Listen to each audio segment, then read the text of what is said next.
Здравейте ви, боксери! Пуснах в третия клип, веднага щом свърши втория и сега Тони ще играе. Здравейте ви, бокс. Ето, сега идвам. Момента ще ти сера на цимент. Аре, PSP-то отиде. Така, влизаме в нашата божествена къща. Виждаме изпеченото пиле. Не, ще си запазя. Сега ще направим и една супа. Значи първо трябва да направите ето така, нали, купа. Да, кофата се прави по същия начин, само че с... Желязо. Да. Препечено желязо. Слагате купата и над нея слагате гъбите. Трябва да са различните видове. Кафява и червена може да е кафява и червена, може да е червена и кафява. Няма значение по какъв начин ги подредите. И ето супата. Стив я яде с чинията, бати. Така. Слагаме горивото. И най-хубаво ще е да започнем мина. Имаме си храна. Ако биеме крипари, може да... Получим барут. Да, барут и 100. Като съберем 5 барут, може да си направим TNT. Да. И 4 пясък. Да. Пясъка лесно. Мале, помисли си, че тук има някой моб. Ти го свети по-добре. Ето.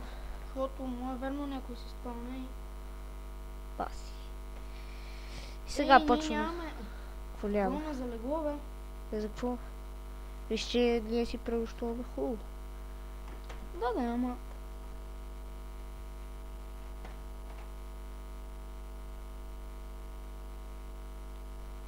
Приятели, ще паузираме клипа. Ако стигнем до нещо ново, ще го сложим. Сега ще копаем само надолу. Ето ли отново. Пак сме ние и открихме желязо. Той изглежда по този начин. И го взимат. Сега ще се качим нагоре. Не сме изкопали много, както го открихме. Но все пак. Малко ти лагва. Пак с 50 фрейма. Пак си. Не ми трябва. Така, слагате тук, нали, горивото и над него Iron Ore, така се каже. Направихме си една каменна кирка, защото дървената ни се щупи, свърши. Кръвта и ето това тук, това зеленото, то става червено и свършва и самият инструмент се чупи. Сега ще взема горивото и пак ще превъртиме, доде открием още неща. Като стигнем, после ще ви кажа. Превъртаме. Здравейте отново. Пак сме ние. И стигнахме доста надолу. Взехме. Да, леерите се намират като цъкнете F3. И има едно... И там, нали, ето тук, където... Има едно I. Хикс, I, Z и F. И където сочи I, нали, Y, там, Y, това на кой леер сте? На 14 леер се намират диамантите. Това е много полезно инфо. Също на 11, на 12, на 13 и на 14 също се намират диаманти. Ние за сега сме на 26, още малко. На последния леер, той е първи, се намира Bedrock. Стига да стигнем, ще ви кажем как изглежда. Маля, ако откриваме диаманти.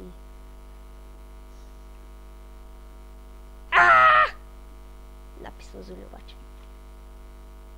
Това е лапис лазули, то се използва за боя и за блокчета. За нищо друго полезно. Обаче се набира все пак по много и... Да, и става яка вълна с него. Да, това е... Например, ние щупваме 5 ора или да 35. Например, казвам. И така, продължаваме надолу. Диги-диги-хо, диги-хо. Пак ще превъртим, докато стигнем до последния материал. До първия леер. Да, първия леер. Ето ли отново намерихме още желязо. И в момента сме на леер 16. Няма смисъл да го спираш. Да. Още е таблетка така. И що? Но и ще я стане. Не знам, ама ме дразни. Аз съм почвал като вече като Атанас почва.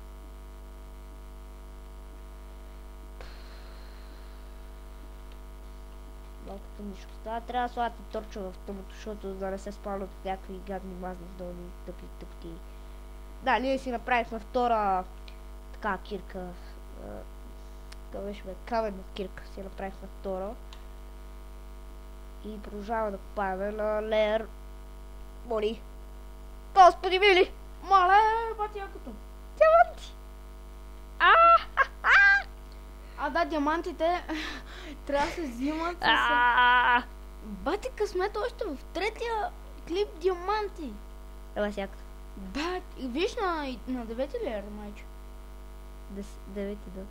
Мале, приятели, бати якото. Тиме сега... Аз ще гледам днес е петък, може би утре ще ги кача клиповете, надявам се да ви харесат и... Да. Това може да си го спестиш. Сега скачваме нагоре да вземем желязото, защото само за желязна кирка и Не само, ама с желязна най-лесно. Да. С златна кирка никога не си хабете златото да правите златни Тя кирки. много бързо чупи, да, ама много бързо се изхабява. Да. Е много тъпо. И еба си фъканото. Сега ще сложим още малко айрон, защото намерихме по-късно, ние ви показахме. Сега ще направим една така кирка. Това беше бе? Желязно. Да, желязна кирка. Има. Тук сме имали точно, за какво направих такова. Нищо. Мале, така се радвам. Още в третия епизод диаманти. Да, си кеф. Да можеше в първи епизод. Да, то трябва да си бати късмет. Да, Спарко в един епизод намери още в началото диаманти. Ние сме фенове и на Спарко на Дед край на ЗЗФЗ. Да, особено много яки клипове правиш. ЗЗФЗ. Да. За Спарко също. Кефяме клипът и на това на FIFA 2010. И правите много яки на скайблокове. Гледайте колко бързо се чупи с желязно, да. Али? Аба си кеф. Колко? 4 диаманта. Ще ги пазиме. Я виж по то грава какво има. Да, верно. Под грава може винаги да има разлика. Ето падна флинт. Да. Той е едно като сълзичка. То е сълзичка. Да. Сега сложим един торч. Да. Бедрок. Вижте ли тези черлит? Сега тук ще открием бедрок. Това е последният материал в самата игра. Да, то се забелязва от няколко блокчета. Ето го. Ето го. Ще махне го. Ето го, то не може да се щупи с нищо. Дори с диаманта на кик. Да. Това е най-здравият блок. След това е обсидиан. Той може да се щупи, но с диаманта на кирка. Да, той може с всичко да се щупи, но за да ти го даде, се чупи с диаманта на кирка. Така. Сега продължаваме надолу. Знаем, че надолу нищо няма да се случи. То не изтиза, защо не почнеш на 14 леер да търсиш още диаманти? Да, точно това сега отивам да правя.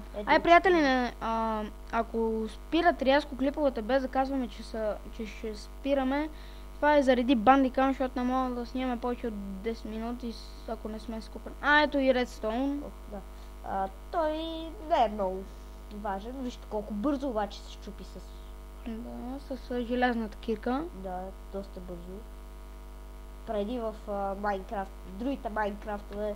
Ето, още. Въобще не се чупиш толкова бързо. Златото много трудно чупи блокове, даже чупи ги, ама дават и много бавно.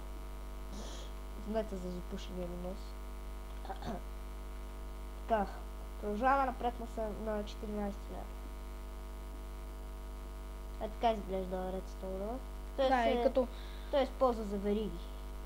Да, можете да направите интересни работи с пистани. Да, пистани обаче ни трябва стики пистани или пистани. Няма да си направим пистани. Трябва ни е ред. Пистан. Стики пистан трябва слаймбол. Слайм. Трудно се. Аз бях направил пиксел арт на слайм.